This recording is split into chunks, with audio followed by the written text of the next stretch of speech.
ನಮಸ್ಕಾರ ವೀಕ್ಷಕರೇ, ನಾನು ಡಾಕ್ಟರ್ ವರದರಾಜ್, ಡೈರೆಕ್ಟರ್ ಸ್ಪರ್ಶ ಆಸ್ಪತ್ರೆ ಮತ್ತು ನ್ಯೂರೋ ಸೆಂಟರ್, ಹೊಸಕೋಟೆ ಟೋಲ್ ಬಳಿ, ಬ್ಯಾಂಗ್ಳೂರು ಗ್ರಾಮಾಂತರ. ಚಿತ್ರಲೋಕ ಚಾನಲ್ಗೆ ಸಬ್ಸ್ಕ್ರೈಬ್ ಮಾಡ್ಕೊಳ್ಳಿ. ನೀವು ಸಬ್ಸ್ಕ್ರೈಬ್ ಆಗಿಲ್ಲ ಅಂತ ಹೇಳಿದ್ರೆ ಲೈಕ್ ಮಾಡಿ, ಶೇರ್ ಮಾಡಿ. ನಮಸ್ಕಾರ, ನನ್ನ ಹೆಸರು ಡಾಕ್ಟರ್ ರಾಜಾ ವಿಘ್ನೇಶ್ ಅಂತ. ನಾನು ಸ್ಪರ್ಶ ಹಾಸ್ಪಿಟ್ಲಲ್ಲಿ ಆರ್ಥೋಪೆಡಿಕ್ ಸರ್ಜನ್ ಆಗಿದ್ದೀನಿ. ಇವತ್ತು ಚಿತ್ರಲೋಕ ಯೂಟ್ಯೂಬ್ ಚಾನೆಲ್ ಮುಂದೆ ನಾನು ಮಂಡಿ ನೋವು ಬಗ್ಗೆ ವಿಚಾರ ಕೊಡೋಕ್ಕೆ ನಿಮ್ಮ ಮುಂದೆ ಇದ್ದೀನಿ. ಸೊ ಮಂಡಿ ನೋವು ನಮ್ಮ ದೇಶದಲ್ಲಿ 100 ಜನರಲ್ಲಿ 90% ಆಫ್ ದ ಪೀಪಲ್ಗೆ ಇರೋ ತೊಂದರೆ ಮಂಡಿ ನೋವು. ಸೊ ಈ ಮಂಡಿ ನೋವು ಏನಿಗೆ ಬರುತ್ತೆ, ಇದ್ರ ಕಾರಣಗಳೇನು, ಅದಕ್ಕೆ ನಾವು ಏನು ಮಾಡಬೇಕು ಅಂತ ಇವತ್ತು ನಾನು ನಿಮಗೆ ತಿಳಿಸ್ತೀನಿ. ಸೊ ಮಂಡಿ ನೋವು ಅನ್ನೋದು ಮಂಡಿ ಅನ್ನೋದು ಒಂದು ಜಾಯಿಂಟ್ ಅಂದರೆ 2 ಮೂಳೆಗಳು ಮೀಟ್ ಆಗೋ ಜಾಗನ ಜಾಯಿಂಟ್ ಅಂತೀವಿ. ಜಾಯಿಂಟ್ ಪೇನ್ ಎಲ್ಲಾದ್ರೂ ಬರ್ಬೋದು, ಕೈಯಲ್ಲಿ ಬರ್ಬೋದು, ಕಾಲಲ್ಲಿ ಬರ್ಬೋದು, ಬೆನ್ನಲ್ಲಿ ಬರ್ಬೋದು. ಅದರಲ್ಲಿ ಮೋಸ್ಟ್ ಕಾಮನ್ ನಮ್ಮ ಮೈಯಲ್ಲಿ ಬರೋದು ನೀ ಜಾಯಿಂಟ್ ಪೇನ್. ಸೊ ನೀ ಜಾಯಿಂಟ್ ಪೇನ್ ಅದಕ್ಕೆ 2 ಥರ ಇರುತ್ತೆ. ಒಂದು ಪ್ರೈಮರಿ ಅಂತೀವಿ, ಇನ್ನೊಂದು ಸೆಕೆಂಡ್ರಿ ಅಂತೀವಿ. ಸೊ ಸೆಕೆಂಡ್ರಿ ಏನಂದ್ರೆ ಅದಕ್ಕೆ ಒಂದು ಕಾರಣ ಇರುತ್ತೆ. ಚಿಕ್ಕ ವಯಸ್ಸಲ್ಲಿ ಮಂಡಿಗೆ ಏಟಾಗಿರ್ಬೋದು, ಜಾಯಿಂಟಲ್ಲಿ ಫ್ರ್ಯಾಕ್ಚರ್ ಆಗಿರ್ಬೋದು, ಇಲ್ಲ ಅಂದರೆ ಇನ್ಫೆಕ್ಷನ್ಸ್ ಇರುತ್ತೆ. ಇವಾಗ TB ಕಾಯಿಲೆ ಆಗ್ಬೋದು, ವೈರಲ್ ಇನ್ಫೆಕ್ಷನ್ಸ್ ಆಗ್ಬೋದು ಜಾಯಿಂಟ್ಗೆ. ಮೂರನೇದು ಈ ಥರ ಸಂಧಿವಾತ ಅಂತೀವಿ ನಾವು, ರುಮಟಾಯ್ಡ್ ಆರ್ಥ್ರೈಟಿಸ್ ಅಂತೀವಿ. ಇಂಥ ಕಾಯಿಲೆಗಳು ಅದು ಡೈರೆಕ್ಟಾಗಿ ಬೋನ್ನ ಡ್ಯಾಮೇಜ್ ಮಾಡುತ್ತೆ, ಅವಾಗ ಆರ್ಥ್ರೈಟಿಸ್ ಆಗುತ್ತೆ. ಇದು 100 ಜನರಲ್ಲಿ 2-3 ಜನಕ್ಕೆ ಈ ಥರ ಕಾರಣಗಳಿರುತ್ತೆ ಮಂಡಿ ನೋವು ಬರೋಕ್ಕೆ. ಮಿಕ್ಕಿದ ಜನಗೆ ಅದು ಪ್ರೈಮರಿ ಆಸ್ಟಿಯೋ ಆರ್ಥ್ರೈಟಿಸ್ ಅಂತೀವಿ. ಹಂಗಂದ್ರೆ ವಯಸ್ಸಿಂದ, ಈಗ ನಮಗೆ ವಯಸ್ಸಾಗ್ತಾ ಹೆಂಗೆ ಕೂದಲು ಬೆಳ್ಳಗಾಗುತ್ತೋ ಆ ಥರ ಜಾಯಿಂಟು ಡ್ಯಾಮೇಜ್ ಆಗೋದು ಶುರು ಆಗುತ್ತೆ. ಇದನ್ನು ಪ್ರೈಮರಿ ಆಸ್ಟಿಯೋ ಆರ್ಥ್ರೈಟಿಸ್ ಅಂತೀವಿ. ಇದು ಯೂಶಲಿ ನಮ್ಮ ಮೈಯಲ್ಲಿ ಸ್ಟಾರ್ಟ್ ಆಗೋದು ಹೆಂಗಸರಿಗೆ 30 ವಯಸ್ಸಿಂದ, ಗಂಡಸರಿಗೆ 35 ವಯಸ್ಸಿಂದ ಸ್ಟಾರ್ಟ್ ಆಗುತ್ತೆ. ಎಲ್ಲರಿಗೂ ಸ್ಟಾರ್ಟ್ ಆಗುತ್ತೆ. ಆದರೆ ಅದು ಎಷ್ಟು ಜಲ್ದಿ ಮುಂದುವರಿಯುತ್ತೆ, ಅದು ಯಾರಿಗೆ ಎಷ್ಟು ತೊಂದರೆ ಕೊಡುತ್ತೆ, ಅದು ತುಂಬ ಫ್ಯಾಕ್ಟರ್ಸ್ ಮೇಲೆ ಡಿಪೆಂಡ್ ಆಗಿರುತ್ತೆ. ನಂಬರ್ 1, ನಾವು ನಮ್ಮ ಮೂಳೆನ, ಮಾಂಸಖಂಡನ ಎಷ್ಟು ಚೆನ್ನಾಗಿ ನೋಡ್ಕೊತೀವಿ, ಅದನ್ನು bone health and muscle health ಅಂತೀವಿ. ಎರಡನೇದು ಹೆರಿಡಿಟ್ರಿ, ನಮ್ಮ ತಂದೆ ತಾಯಿ ಯಾವಾಗ ಬಂತೋ ಅವ್ರಿಗೆ ಎಷ್ಟು ಜಲ್ದಿ ಮುಂದುವರಿಯುತ್ತೋ ಅದು ನಮಗೂ ಡಿಸೈಡ್ ಆಗುತ್ತೆ, ನಮ್ಮ ಮಕ್ಳಿಗೂ ಅದೇ ಡಿಸೈಡ್ ಆಗುತ್ತೆ. ಮೂರನೇದು ನಾವು ಮಾಡೋ ಕೆಲಸ, ಆಮೇಲೆ ನಮ್ಮ ಬಾಡಿ ವೆಯ್ಟು, ಈ ಕಾರಣಗಳಿಂದ ಅದು ಎಷ್ಟು ಜಲ್ದಿ ಮುಂದುವರಿಯುತ್ತೆ, ಎಷ್ಟು ಸ್ಲೋ ಆಗಿ ಮುಂದುವರಿಯುತ್ತೆ ಡಿಸೈಡ್ ಆಗುತ್ತೆ. ಸೊ ಇವಾಗ ಆಸ್ಟಿಯೋ ಆರ್ಥ್ರೈಟಿಸ್ ಸ್ಟಾರ್ಟ್ ಆಯಿತು ಅಂದರೆ ಏನಾಗ್ತಿದೆ, ನಮ್ಮ ಜಾಯಿಂಟ್ ಒಳಗಡೆ 2 ಮೂಳೆಗಳ ಮಧ್ಯದಲ್ಲಿ ಕಾರ್ಟಿಲೇಜ್ ಅಂತ ಒಂದು ಟಿಶ್ಯೂ ಇರುತ್ತೆ. ಅದೊಂದು ಶಾಕ್ ಅಬ್ಸಾರ್ಬರ್ ಥರ, ಅದು ಜಾಯಿಂಟ್ ಫ್ರೀಯಾಗಿ ಮೂವ್ ಆಗೋಕ್ಕೆ ಹೆಲ್ಪ್ ಆಗುವಂಥದ್ದು. ಅದ್ರ ಜೊತೆ ಎಲ್ಲ ಜಾಯಿಂಟ್ ಒಳಗಡೆ ಒಂದು ಫ್ಲೂಯಿಡ್ ಥರ ಇರುತ್ತೆ, ಸೈನೋವಿಯಲ್ ಫ್ಲೂಯಿಡ್ ಅಂತೀವಿ. ಸೊ ಅದರಿಂದನೇ ಜಾಯಿಂಟ್ ಕ್ಲೀನ್ ಆಗೋದು, ಅದರಿಂದನೇ ನಮ್ಮ ಕಾರ್ಟಿಲೇಜ್ಗೆ ಪೌಷ್ಟಿಕ ಆಹಾರ ಎಲ್ಲ ಹೋಗೋದು. ಸೊ ಈ 2 ಅಂಶಗಳು ಕಡಿಮೆ ಆದಾಗ ಅದು ಆರ್ಥ್ರೈಟಿಸ್ ಅಂತೀವಿ. ಕಾರ್ಟಿಲೇಜ್ಗೆ ಯಾವಾಗ ಪೌಷ್ಟಿಕ ಆಹಾರ ಹೋಗೋದು ಕಡಿಮೆ ಆಗುತ್ತೋ ಆಟೋಮೆಟಿಕ್ ಆಗಿ ಕಾರ್ಟಿಲೇಜು ಸವಿಯೋದು ಶುರು ಆಗುತ್ತೆ. ಕಾರ್ಟಿಲೇಜ್ ಸವಿದ್ರೆ ಮೂಳೆ ಮುಟ್ಕೊಂಡ್ರೆ ನಿಮಗೆ ನೋವು ಶುರು ಆಗುತ್ತೆ. ಸೊ ಸ್ಟಾರ್ಟಿಂಗ್ ಸ್ಟೇಜಲ್ಲಿ ಬರೀ ಕಾರ್ಟಿಲೇಜ್ ಸೌದಾಗ ನಿಮಗೆ ಅಷ್ಟೇ ನೋವು ತೋರಿಸ್ಕೊಳ್ಳೋದಿಲ್ಲ, ಅದಕ್ಕೆ ಕಾಯಿಲೆ ಇಲ್ಲ ಅಂತ ನಾವು ಅನ್ಕೋಬಾರ್ದು. ಸೊ ಇವಾಗ ಮಂಡಿ ನೋವು ಸ್ಟೇಜಸ್ ನಾನು ನಿಮಗೆ ಫಸ್ಟು ಹೇಳ್ಕೊಡ್ತೀನಿ. ಅದಾದಮೇಲೆ ಯಾವ ಸ್ಟೇಜಲ್ಲಿ ನಾವು ಏನು ಮಾಡ್ಬೋದು ಇದನ್ನು ಸ್ಟಾಪ್ ಮಾಡೋಕ್ಕೆ ಅಂತ ನೋಡೋಣ. ಸೊ ಮಂಡಿ ನೋವು ಪರ್ಸೆ ಇಲ್ಲಿ ನೋಡ್ದಂಗೆ ಇದು ನಾರ್ಮಲ್ ಜಾಯಿಂಟ್, ಓಕೆನಾ? ಇದು ನಾರ್ಮಲ್ ಜಾಯಿಂಟ್. ಇದು ಬ್ಲೂ ಆಗಿ ಕಾಣಿಸ್ತಿರೋದು ನಮ್ಮ ಕಾರ್ಟಿಲೇಜ್. ಸೊ 30 ವಯಸ್ಸು ಕೆಳಗಡೆ ಇರೋರು, ಚಿಕ್ಕ ಮಕ್ಕಳಿಗೆ ಎಲ್ಲ ಈ ಥರ ಇರುತ್ತೆ ಜಾಯಿಂಟ್. ನೆಕ್ಸ್ಟು ಅದು ಕಾಯಿಲೆ ಶುರು ಆದಮೇಲೆ ಸ್ವಲ್ಪ ಆಗಿ ಈ ರೆಡ್ಡಾಗಿ ಕಾಣಿಸ್ತಿದೆಯಲ್ಲ, ಅದು ಸವಿಯೋ ಕಾರ್ಟಿಲೇಜ್ ಸವಿಯೋದು ಶುರು ಆದಾಗ ಇದ್ರ ಕೆಳಗಡೆ ಇರೋ ಮೂಳೆ ಟಚ್ ಆಗುತ್ತೆ, ಆವಾಗ ನಮಗೆ ಪೇಯ್ನ್ ಶುರು ಆಗುತ್ತೆ. ಇದು ಸೆಕೆಂಡ್ ಸ್ಟೇಜ್. ಇದು ಮುಂದುವರೆದಾಗ ಇನ್ನೂ ಕಾರ್ಟಿಲೇಜ್ ಡ್ಯಾಮೇಜ್ ಆದಾಗ ಇನ್ನೂ ನೋವುಗಳು ಶುರು ಆಗುತ್ತೆ. ನೆಕ್ಸ್ಟು ಕಾಲು ಸೊಟ್ಟ ಹೋಗೋದು ಶುರು ಆಗುತ್ತೆ. ನಮ್ಮ ಕಾಲು ಸ್ಟ್ರೈಟ್ ಆಗಿರೋದು ಒಂದು ಕಡೆ ಕಾರ್ಟಿಲೇಜ್ ಜಾಸ್ತಿ ಸೌದಾಗ ಕಾಲು ಸೊಟ್ಟ ಹೋಗೋದು ಶುರು ಆಗುತ್ತೆ. ಇದು ಲಾಸ್ಟ್ ಸ್ಟೇಜಲ್ಲಿ ಕಾರ್ಟಿಲೇಜ್ ಪೂರ್ತಿ ಹೊಟ್ಟೋಗಿದೆ, ಮೂಳೆ ಕೂಡ್ಕೊಂಡ್ಬಿಟ್ಟಿದೆ, ಅಂದರೆ ಜಾಯಿಂಟಲ್ಲಿ ನಿಮಗೆ ಮೂವ್ಮೆಂಟೇ ಇರಲ್ಲ, ಆ ಥರ ಇದು ಲಾಸ್ಟ್ ಸ್ಟೇಜ್. ಸೊ ಇದು 35 ವಯಸ್ಸಲ್ಲಿ ಶುರು ಆದರೆ ಈ ಸ್ಟೇಜ್ ಬರೋಷ್ಟರಲ್ಲಿ ನಾವು ಈ ಸ್ಟೇಜಲ್ಲಿ ಇದನ್ನ ತಡಿಬಹುದು. ಅದು 35ನೇ ವಯಸ್ಸಿಗೆ ಬಂತು ಅಂದಾಗ ಈ ವಯಸ್ಸಿಗೆ ಬರೋದಕ್ಕೆ ಎಷ್ಟು ವರ್ಷ ಬೇಕಾಗುತ್ತೆ? ಇದು 35 ವರ್ಷ ಶುರು ಆಯ್ತು ಅಂದ್ರೆ ನೀವು ನಿಮ್ಮ ಮಂಡಿನ ಚೆನ್ನಾಗಿ ಕೇರ್ ತಗೊಂತಾ ಇದ್ದೀರಾ ಅಂದ್ರೆ ಈ ಸ್ಟೇಜ್ ಅಲ್ಲೇ ತಡ್ಕೋಬಹುದು. ಜೀವನ ಪೂರ್ತಿ ನೀವು ಈ ಸ್ಟೇಜ್ ಅಲ್ಲೇ ಮ್ಯಾನೇಜ್ ಮಾಡ್ಕೋಬಹುದು. ನಾವು ನೋಡ್ಕೊಂಡಿಲ್ಲ ಅಂದ್ರೆ ಇದೊಂದು 10 ವರ್ಷ ಅಲ್ಲಿ ಇದು ಲಾಸ್ಟ್ ಸ್ಟೇಜಿಗೆ ಬಂದು ಸೇರ್ಕೊಳ್ಳುತ್ತೆ. ಎಷ್ಟನೇ ವಯಸ್ಸಿಗೆ? ಒಂದು 55ರಿಂದ 60 ವಯಸ್ಸಿಗೆ ನಿಮ್ಗೆ ಈ ಸ್ಟೇಜಿಗೆ ಬಂದು ಸೇರ್ಕೊಳ್ಳುತ್ತೆ. ಇದನ್ನ ತಡಿಬೇಕು ಅಂದ್ರೆ ಏನೇನ್ ಮಾಡ್ಬೇಕು ಅಂತ ನಾನು ನಿಮ್ಗೆ ಇವಾಗ ಹೇಳ್ಕೊಡ್ತೀನಿ. ಸ್ಟೇಜ್ 1 ನಿಮ್ಗೆ ಏನೇನು ಅಂಶಗಳು ತೋರಿಸ್ಕೊಳ್ಳುತ್ತೆ ರೋಗ ಅಂಶಗಳಂದ್ರೆ, ತುಂಬಾ ಹೊತ್ತು ಕೂತ್ಕೊಂಡು ನೀವು ಎದ್ದಾಗ, ಸಿನಿಮಾ ಥಿಯೇಟರ್ಗೆ ಹೋಗಿರ್ತೀರಾ, ಒಂದು 2.5 ಗಂಟೆ ಸಿನಿಮಾ ನೋಡ್ತೀರಾ, ತಿರ್ಬಿಟ್ಟು ನೀವು ಎದೋಳ್ದಾಗ ನಿಮ್ಗೆ ನೋವು ಅನ್ಸುತ್ತೆ. ಇಲ್ಲಾಂದ್ರೆ ಎಲ್ಲಾದ್ರೂ ಟ್ರಾವೆಲ್ ಮಾಡ್ತಾ ಇರ್ತೀರಾ, ಬಸ್ಸಲ್ಲಿ, ಕಾರಲ್ಲಿ, ಸಡನ್ ಆಗಿ ಎದ್ದು ನಿಂತ್ಕೊಂಡಾಗ ನೋವು ಬರುತ್ತೆ. ಇದೆಲ್ಲ ಸ್ಟಾರ್ಟಿಂಗ್ ಸ್ಟೇಜಿನ ಅಂಶಗಳು. ಪೂಜೆಗೆ ಹೋಗಿರ್ತೀವಿ, ಇಲ್ಲಾಂದ್ರೆ ಯಾರ ಮನೆಗಾದ್ರೂ ಊಟಕ್ಕೆ ಹೋಗಿರ್ತೀವಿ, ಕೆಳಗಡೆ ಚಕ್ಲ ಬಕ್ಲ ಕಾಲು ಹಾಕೊಂಡು ಕೂತಿರ್ತೀವಿ, ಒಂದು ಅರ್ಧ ಗಂಟೆ ಕೂತ್ಕೊಂಡ್ಮೇಲೆ ನಾವ್ ಎದ್ದಾಗ ಸಡನ್ ಆಗಿ ನೋವು ಬರುತ್ತೆ. ಅಲ್ಲೇ ಒಂದ್ 2 ನಿಮಿಷ ಕೂತ್ಕೋಬೇಕು, ನನ್ನ ಕೈಯಲ್ಲಿ ಒಂದು ಹೆಜ್ಜೆನೇ ಇಡಕ್ ಆಗ್ತಿಲ್ಲ ಅನ್ಸ್ಬಿಡತ್ತೆ. ಅದು ಸ್ಟಾರ್ಟಿಂಗ್ ಸ್ಟೇಜ್. ಅದ್ರಾಗ ನಾವೇನ್ ಅನ್ಕೋತೀವಿ, ಸ್ವಲ್ಪ ಹೊತ್ತು ಕೂತ್ಕೊಂಡಿದ್ದಕ್ಕೆ ನೋವು ಬಂತು ಅಂತ ಬಿಡ್ಸ್ಕೊಂಡ್ಬಿಡ್ತೀವಿ. ಇದು ಸ್ಟಾರ್ಟಿಂಗ್ ಸ್ಟೇಜ್. ಇದು ಮೈ ನಿಮ್ಗೆ ತೋರಿಸ್ಕೊಂತ ಇದೆ ನಿಮ್ ಮಂಡಿ ಸವಿಯೋದು ಶುರು ಆಗ್ತಿದೆ ಅಂತ. ಸೊ ಈ ಸ್ಟೇಜಲ್ಲಿ ಏನ್ ಮಾಡ್ಬೇಕು? ಈ ಸ್ಟೇಜಲ್ಲಿ ಯೂಶಲಿ ನಾವ್ ಏನ್ ಮಾಡ್ತೀವಿ, ಡಾಕ್ಟರ್ ಹತ್ರ ಹೋಗ್ಬಿಟ್ಟು ಇಲ್ಲ ಮೆಡಿಕಲ್ಗೆ ಹೋಗ್ಬಿಟ್ಟು ಒಂದು ಮಾತ್ರೆ ತಗೊಂಡು ಹಾಕೋಬಿಡ್ತೀವಿ. ನೋವು ಕಡಿಮೆ ಆಗ್ಬಿಡುತ್ತೆ, ಅಷ್ಟೇ, ಕಾಯಿಲೆ ಹೊಟ್ಟೋಗಿದೆ ಅಂತ ಆರಾಮಾಗಿರ್ತೀವಿ. ಯಾವತ್ತೂ ನೋವು ಕಾಯಿಲೆ ಆಗಲ್ಲ, ನೋವು ಒಂದು ರೋಗ ಆಗಲ್ಲ. ಒಂದು ರೋಗಿನ ಅಂಶನೇ, ಲಕ್ಷಣಗಳೇ ನೋವು. ಸೊ ನೋವನ್ನ ಸರಿ ಮಾಡ್ಕೊಂಡು ಏನ್ ಯೂಸ್ ಇಲ್ಲ, ಒಳಗಡೆ ಇರೋ ಕಾಯಿಲೆನ ನಾವು ಸರಿ ಮಾಡ್ಕೋಬೇಕು. ಈ ಸ್ಟೇಜಲ್ಲಿ ನೀವು ಸ್ಟಾರ್ಟಿಂಗ್ ಸ್ಟೇಜಲ್ಲಿ ಇದ್ದೀರಾ ಅಂದ್ರೆ ನಿಮ್ಗೆ ಬೇಕಾಗಿರೋದು 2 ಅಂಶಗಳು. ಒಂದು, ನಿಮ್ ಮೂಳೆನ ಸ್ಟ್ರಾಂಗ್ ಮಾಡ್ಕೋಬೇಕು. ಅದು ನಿಮ್ ವೈಟಮಿನ್ ಡಿ, ಕ್ಯಾಲ್ಸಿಯಮ್ ಇದರಿಂದ ಆಗುತ್ತೆ. ಏನ್ ಮಾತ್ರೆ? ವೈಟಮಿನ್ ಡಿ ಯೂಶಲಿ ನಾವು ವೈಟಮಿನ್ ಡಿ ನಮ್ಗೆ ಮುಂಚೆ ಹೆಂಗ್ ಬರ್ತಿತ್ತಂದ್ರೆ, ನಾವು ಸನ್ಲೈಟ್ಗೆ ಎಕ್ಸ್ಪೋಸ್ ಆದ್ರೆ ವೈಟಮಿನ್ ಡಿ ಬರ್ತಾ ಇತ್ತು. ಆದ್ರೆ ಇವಾಗ ನಮ್ಗೆ ಯಾಕೆ ಬರ್ತಾ ಇಲ್ಲ? ಒಂದು, ನಾವೆಲ್ಲರೂ ಒಳಗಡೆ ಕೆಲಸ ಮಾಡ್ತಾ ಇರ್ತೀವಿ.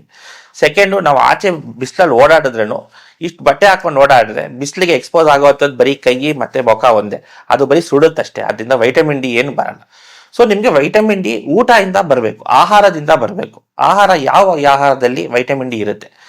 ಕೊಬ್ಬಿನ ಆಹಾರದಲ್ಲಿ ವೈಟಮಿನ್ ಡಿ ಸಿಗುತ್ತೆ ನಿಮ್ಗೆ. ಹಾಗಂದ್ರೆ ಫ್ಯಾಟ್ ಸಾಲ್ಯುಬಲ್ ವೈಟಮಿನ್ ಇದು. ಸೊ ನೀವು ಹಾಲು, ಮೊಸರು, ಬೆಣ್ಣೆ, ತುಪ್ಪ ಇಂಥ ಅಂಶಗಳಿಂದ ಬರುತ್ತೆ. ನಾನ್ ವೆಜಿಟೇರಿಯನ್ಸ್ಗೆ ಫಿಶ್, ಸೀ ಫುಡ್ ಇಂದ vitamin D. Best source of vitamin D ಅಂದ್ರೆ ಅದು ಸೀ ಫುಡ್. ನೀವು ಸೀ ಫುಡ್ ತಗೊಳ್ಳೋದಿಲ್ಲ ಅಂದ್ರೆ ಮಿಕ್ಕಿದ ನಾನ್ ವೆಜ್ಗಳು, ಚಿಕನ್, ವೈಟ್ ಮೀಟ್ ಇಂದ ನಿಮಗೆ ವೈಟಮಿನ್ ಡಿ ಸಿಗುತ್ತೆ. ನೀವು ಯಾವುದು ನಾನ್ ವೆಜ್ ತಗೊಳ್ಳೋದಿಲ್ಲ ಅಂದ್ರೆ ಹಾಲು ಮತ್ತೆ ತುಪ್ಪ, ಹಾಲಿನ ಇಂದ ಏನೇನು ಬರುತ್ತೋ ಅದರಿಂದ ನಿಮಗೆ ವೈಟಮಿನ್ ಡಿ ಆರಾಮಾಗಿ ಸಿಗುತ್ತೆ. ಫ್ರೂಟ್ಸ್ ಅಲ್ಲಿ ವೈಟಮಿನ್ ಡಿ ಸಿಗೋದಿಲ್ಲ ನಿಮ್ಗೆ. ಫ್ರೂಟ್ಸ್ ಅಲ್ಲಿ ವೈಟಮಿನ್ ಡಿ ಸಿಗೋದಿಲ್ಲ. ನಾನು ಹೇಳ್ದಂಗೆ ಕೊಬ್ಬಿನ ಅಂಶಗಳಿಂದ ಬರೋದು. ನೀವು ಬೇಕಂದ್ರೆ ಇದು ಕಾಜು, ಬಾದಾಮ್ ಅದರಿಂದ ಸಿಗುತ್ತೆ, ಫ್ರೂಟ್ಸ್ ಇಂದ ಸಿಗೋದಿಲ್ಲ. ನಟ್ಸ್ ಅಲ್ಲಿ ಸಿಗುತ್ತೆ, ದ್ರಾಕ್ಷಿಯಲ್ಲಿ ಸಿಗಲ್ಲ, ಗೋಡಂಬಿಯಲ್ಲಿ ಸಿಗುತ್ತೆ. ಯಾಕಂದ್ರೆ ಫ್ರೂಟ್ಸ್ ಅಲ್ಲಿ ಕೊಬ್ಬಿನ ಅಂಶ ತುಂಬಾ ಕಮ್ಮಿ ಇರುತ್ತೆ. ಸೊ ಅದರಿಂದ ನಿಮ್ಗೆ ವೈಟಮಿನ್ ಡಿ ಬರೋದು ತುಂಬಾ ಕಮ್ಮಿ. ನೆಕ್ಸ್ಟ್, ನಿಮ್ಮ ಕ್ಯಾಲ್ಸಿಯಂ ಲೆವೆಲ್ಸ್. ಈಗ ನೀವು ವೈಟಮಿನ್ ಡಿ ಏನ್ ಮಾಡುತ್ತೆ, ನಾವು ಆಹಾರದಲ್ಲಿ ತಗೊಳ್ಳೋ ಕ್ಯಾಲ್ಸಿಯಂನ ಅದು ಮೂಳೆಗೆ ಹೋಗಿ ಸೇರಿಸುತ್ತೆ. ಸೊ ಬರೀ ಕ್ಯಾಲ್ಸಿಯಂ ತಗೊಂಡ್ರೆ ನಿಮ್ಗೆ ಯೂಸ್ ಇಲ್ಲ, ಅದ್ರ ಜೊತೆ ವೈಟಮಿನ್ ಡಿ ತಗೊಂಡ್ರೇನೆ ಅದ್ರದ್ದು ಎಫೆಕ್ಟು ಚೆನ್ನಾಗಿರುತ್ತೆ. ಕ್ಯಾಲ್ಸಿಯಂ ಮತ್ತೆ ಆಹಾರದಿಂದ ಬರಬೇಕು ಅಂದ್ರೆ ಕ್ಯಾಲ್ಸಿಯಂ ಮತ್ತೆ ಬೆಸ್ಟ್ ಸೋರ್ಸ್ ಅನ್ನೋದು ಸೀ ಫುಡ್. ನೆಕ್ಸ್ಟ್ ನಾನು ಹೇಳ್ದಂಗೆ ಹಾಲು ಮತ್ತೆ ಹಾಲಿನ ಪದಾರ್ಥಗಳು. ಇವಾಗ ಅಕ್ಕಿಯಿಂದ ಬರೋ ಕ್ಯಾಲ್ಸಿಯಂ ತುಂಬಾ ಕಮ್ಮಿ. ಕ್ಯಾಲ್ಸಿಯಂ ಊಟದಿಂದ ಬರಬೇಕು ಅಂದ್ರೆ ರಾಗಿ ಒಳ್ಳೆ ಸೋರ್ಸ್ ಆಫ್ ಕ್ಯಾಲ್ಸಿಯಂ. ರಾಗಿ, ಗೋಧಿ ಮತ್ತೆ ಇದು ಜೋಳ, ಅದರಲ್ಲಿ ಒಳ್ಳೆ ಕ್ಯಾಲ್ಸಿಯಂ ಸಿಗುತ್ತೆ ನಿಮ್ಗೆ. ಸೊ ಆದ್ರೂ ನಾವು ಇಷ್ಟು ತಗೊಂಡ್ರೆ ನಾವು ಊಟ ಕಡಿಮೆ ಮಾಡ್ತೀವಿ, ಒಂದೊಂದ್ಸತಿ ಕರೆಕ್ಟಾಗಿ ಅಬ್ಸರ್ವ್ ಆಗಲ್ಲ. ಸೊ ಆ ತರ ಇರೋವ್ರಿಗೆ ನಾವು ವೈಟಮಿನ್ ಡಿ ಮಾತ್ರೆಗಳು ಹಾಕ್ಬೇಕಾಗತ್ತೆ. ವೈಟಮಿನ್ ಡಿ ಇಲ್ಲ ಕ್ಯಾಲ್ಸಿಯಂ ಮಾತ್ರೆ ಹಾಕ್ಬೇಕಾಗತ್ತೆ. ಅದು ನೀವು ಒಂದು ಡಾಕ್ಟರ್ ಹತ್ರ ಹೋಗಿ ತೋರಿಸಿದ್ರೆ, ಒಂದು ಆರ್ಥೋಪೆಡಿಕ್ ಸರ್ಜನ್ ತೋರಿಸಿದ್ರೆ ನೋಡ್ಕೊಂಡ್ಬಿಟ್ಟು ನಾವು ಡಿಸೈಡ್ ಮಾಡ್ಕೋಬಹುದು ಯಾರಿಗೆ ಮಾತ್ರೆಗಳು ಬೇಕು, ಯಾರಿಗೂ ಮಾತ್ರೆಗಳು ಬೇಡ. ಸೊ ವೈಟಮಿನ್ ಡಿ, ಕ್ಯಾಲ್ಸಿಯಂ ಅಲ್ಲಿ ನಿಮ್ ಮೂಳೆ ಸ್ಟ್ರೆಂತ್ ಆಗುತ್ತೆ. ನೆಕ್ಸ್ಟ್, ಮಾಂಸಖಂಡ ಸ್ಟ್ರೆಂತ್ ಮಾಡ್ಕೋಬೇಕು, ಅಂದ್ರೆ ಮಸಲ್ಸ್ ಸ್ಟ್ರೆಂತ್ ಮಾಡ್ಕೋಬೇಕು. ಮಸಲ್ಸ್ ಸ್ಟ್ರೆಂತ್ ಆಗೋದು ವ್ಯಾಯಾಮ ಒಂದ್ರಿಂದಾನೆ, ಮಾತ್ರೆಗಳಿಂದ ಮತ್ತೆ ಇದರಿಂದ ಮಸಲ್ಸ್ ನ ಸ್ಟ್ರೆಂಥನ್ ಮಾಡಕ್ ಆಗಲ್ಲ. ಶೆಲ್ಕಾಲ್ ಟ್ಯಾಬ್ಲೆಟ್ಸ್ ಕೊಡೋದು calcium, that is only for bone health ಅಷ್ಟೇ. ಈಗ ಶೆಲ್ಕಾಲ್ ಅನ್ನೋದು ಒಂದು ಬ್ರ್ಯಾಂಡ್ ಅಷ್ಟೇ. ಕ್ಯಾಲ್ಸಿಯಂ ಟ್ಯಾಬ್ಲೆಟ್ ಹಲವಾರು ಇದೆ, ಯಾವ್ದಾದ್ರು ತಗೋಬಹುದು. ನೀವು ಗೌರ್ಮೆಂಟ್ ಅಲ್ಲಿ ಕೊಡೋದು ತಗೋಬಹುದು, ಎಲ್ಲ ಒಂದೇ. ನೆಕ್ಸ್ಟ್, ಮಸಲ್ ಸ್ಟ್ರೆಂತ್ ಮಾಡ್ಬೇಕಂದ್ರೆ ವ್ಯಾಯಾಮ ಒಂದೇ ಸ್ಟ್ರೆಂತ್. ಸೊ ಮಂಡಿ ಮೇಲೆ ಆಕ್ಟ್ ಮಾಡೋ ಮಸಲ್ಸ್ ಕ್ವಾಡ್ರಿಸೆಪ್ಸ್ ಅಂತೀವಿ, ನಮ್ಮ ತೊಡೆಯಲ್ಲಿ ಮುಂದೆ ಇರೋ ಭಾಗ ಮಸಲ್ಸ್ ಕ್ವಾಡ್ರಿಸೆಪ್ಸ್ ಅಂತೀವಿ. ಅದನ್ನ ಸ್ಟ್ರೆಂಥನ್ ಮಾಡಕ್ಕೆ ಒಂದು 2-3 ಎಕ್ಸರ್ಸೈಸ್ಗಳಿದೆ. ಅದು ಫಿಸಿಯೋಥೆರಪಿಸ್ಟ್ ಆಗಲಿ ಇಲ್ಲ ಆರ್ಥೋಪೆಡಿಕ್ ಸರ್ಜನ್ ಆಗಲಿ ನಿಮ್ಗೆ ಹೇಳ್ಕೊಡ್ತಾರೆ. ಅದು ದಿನ ಬೆಳಗ್ಗೆ 10 ನಿಮಿಷ, ಸಾಯಂಕಾಲ 10 ನಿಮಿಷ ಮಾಡಿದ್ರೆ ಸಾಕು. ಅದ್ರ ಜೊತೆ ಎಲ್ಲರೂ ಅಟ್ಲೀಸ್ಟ್ ಡೈಲಿ ಒಂದು 30 ಮಿನಿಟ್ಸ್ ವಾಕ್ ಮಾಡಬೇಕು. ನಾನು ಕೆಲಸ ಮಾಡ್ತೀನಿ, ನಾನು ಮನೆಯಲ್ಲಿ ಓಡಾಡ್ತೀನಿ, ನಾನು ಕೆಲಸದಲ್ಲೂ ಓಡಾಡ್ತೀನಿ ಅಂತ ಮಾತುಗಳು ಅಲ್ಲ. ವ್ಯಾಯಾಮ ಅನ್ನೋದು ವ್ಯಾಯಾಮ. ಡೈಲಿ ಅರ್ಧ ಗಂಟೆ ಎಲ್ಲರೂ ವಾಕ್ ಮಾಡಲೇಬೇಕು. ಅದು ಊಟ ಆದ್ಮೇಲೆ ಆಗಿರ್ಲಿ, ಊಟಕ್ಕೆ ಮುಂಚೆ ಆಗಿರ್ಲಿ, ಬೆಳಗ್ಗೆ ಆಗಿರ್ಲಿ, ಯಾವಾಗಾದ್ರೂ ಒಂದು 30 ಮಿನಿಟ್ಸ್ ಎಲ್ಲರೂ ವಾಕ್ ಮಾಡಬೇಕು. ಸೊ ಇದೆರಡು ಮಾಡೋದ್ರಿಂದ ನಿಮಗೆ ಮಂಡಿ ಆಟೋಮೆಟಿಕ್ ಆಗಿ ಸ್ಟ್ರೆಂಥನ್ ಆಗುತ್ತೆ. ಸೊ ಈ ಸ್ಟೇಜ್ ಮುಂದುವರಿಯೋದು ತುಂಬಾ ಕಮ್ಮಿ. ಎಷ್ಟೊಂದು ಜನ ನಾವು ನೋಡಿರ್ತೀವಿ, ಅವ್ರಿಗೆ 70 ವಯಸ್ಸು 80 ವಯಸ್ಸು ಆಗಿದ್ರೂ ಇದೇ ಸ್ಟೇಜ್ ಅಲ್ಲಿ ಇರ್ತಾರೆ, ಸ್ಟೇಜ್ 1 ಅಲ್ಲೇ ಇರ್ತಾರೆ. ಏನಕ್ಕಂದ್ರೆ ಅವರು ಎಕ್ಸರ್ಸೈಸ್ ಚೆನ್ನಾಗಿ ಕರೆಕ್ಟಾಗಿ ಮಾಡ್ತಾ ಇರ್ತಾರೆ, ಊಟ ಕರೆಕ್ಟಾಗಿ ಮಾಡ್ತಾ ಇರ್ತಾರೆ. ಸೊ ಅದರಿಂದ ಅವರು ಮುಂದುವರಿಯೋದೇ ಇಲ್ಲ. ಓಕೆ, ನೆಕ್ಸ್ಟ್ ಸ್ಟೇಜ್ 2 ಅಲ್ಲಿ ಏನಾಗಿದೆ, ಸ್ವಲ್ಪ ಕಾರ್ಟಿಲೇಜ್ ಆಗಲೇ ಡ್ಯಾಮೇಜ್ ಆಗಿದೆ. ಕಾರ್ಟಿಲೇಜ್ಗೆ ರಕ್ತಾಚರಣೆ ಇಲ್ಲ. ಸೊ ಅದನ್ನೇ ರಿಪೇರ್ ಮಾಡ್ಕೊಳಕ್ ಆಗಲ್ಲ.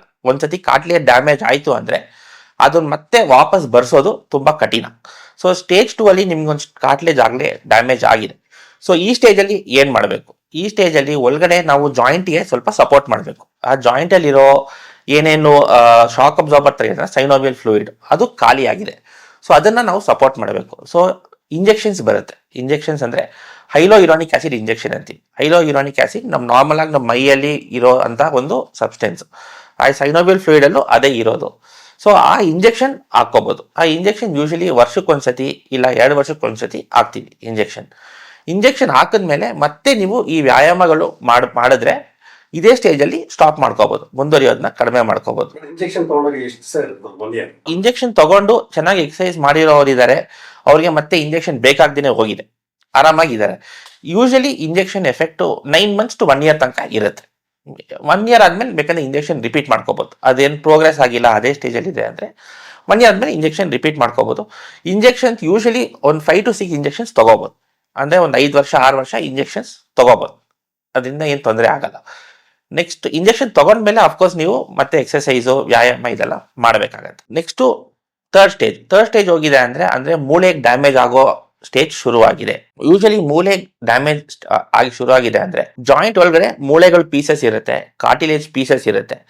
ಅದು ಒಂದು ಸ್ಮೂತ್ ಜಾಯಿಂಟ್ ಒಳಗಡೆ ಚಿಕ್ಕ ಪಾರ್ಟಿಕಲ್ಸ್ ಇದ್ರೆ ಅದು ಇನ್ನ ಡ್ಯಾಮೇಜ್ ಕಾಸ್ ಮಾಡ್ತಾ ಇರುತ್ತೆ. ಪ್ರತಿ ಸತಿ ಕಾಲ್ ಮಡಿಸಿದಾಗ ನೀಟ್ದಾಗ ಡ್ಯಾಮೇಜ್ ಶುರು ಆಗುತ್ತೆ ಜಾಯಿಂಟ್ಗೆ. ಸೊ ಇವಾಗ ಅದನ್ನ ಸರಿ ಮಾಡಬೇಕು ಅಂದ್ರೆ ಒಳಗಡೆ ಏನೇನು ಸೌದೋಗಿರೋ ಪೀಸಸ್ ಇದೆಯೋ ಅದನ್ನ ತೆಗಿಬೇಕಾಗತ್ತೆ. ಸೊ ಅದಕ್ಕೆ ಒಂದು ಮೈನರ್ ಆಪರೇಷನ್ ಮಾಡ್ತೀವಿ. ಆರ್ಥೋಸ್ಕೋಪಿಕ್ ಅಂದ್ರೆ ಲೇಸರ್ ತರ ಮಾಡಿ ಎರಡು ಚಿಕ್ಕ ತೂತಿಂದ ಒಳಗಡೆ ಜಾಯಿಂಟ್ ಫುಲ್ ಕ್ಲೀನ್ ಮಾಡಿ ಆಮೇಲೆ PRP ಇಂಜೆಕ್ಷನ್ ಅಂತೀವಿ, ಪ್ಲೇಟ್ಲೆಟ್ ರಿಚ್ ಪ್ಲಾಸ್ಮಾ. ಅಂದ್ರೆ ನಮ್ಮ ಬ್ಲಡ್ ನ ತಗೊಂಡು ಅದನ್ನ ಪ್ಯೂರಿಫೈ ಮಾಡಿದ್ರೆ ಅದರಲ್ಲಿ ಪ್ಲೇಟ್ಲೆಟ್ ರಿಚ್ ಪ್ಲಾಸ್ಮಾ ಅಂತ ಸಿಗುತ್ತೆ. ಯೂಶಲಿ ಕೂದಲು ಉದುರೋದಕ್ಕೆ ಹಾಕ್ತಾರೆ, ಈ ಡಿ-ಏಜಿಂಗ್ ಗೆ ಹಾಕ್ತಾರೆ. ಸೇಮ್ ಅದನ್ನೇ ಪ್ಲೇಟ್ಲೆಟ್ ರಿಚ್ ಪ್ಲಾಸ್ಮಾ.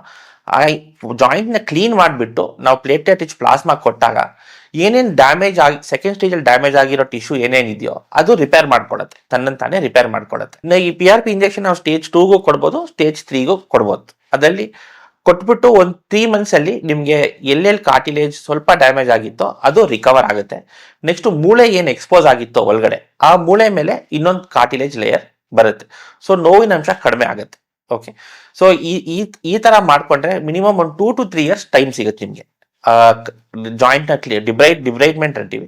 ಜಾಯಿಂಟ್ ನ ಕ್ಲೀನ್ ಮಾಡ್ಕೊಂಡು ಒಳಗಡೆ ಆಸ್ಟಿಯೋಫೈಟ್ಸ್ ಅಂದ್ರೆ ಎಕ್ಸ್ಟ್ರಾ ಮೂಳೆ ಏನೇನ್ ಬೆಳೆದಿದ್ಯೋ ಅದನ್ನೆಲ್ಲ ತೆಗಿಬಹುದು.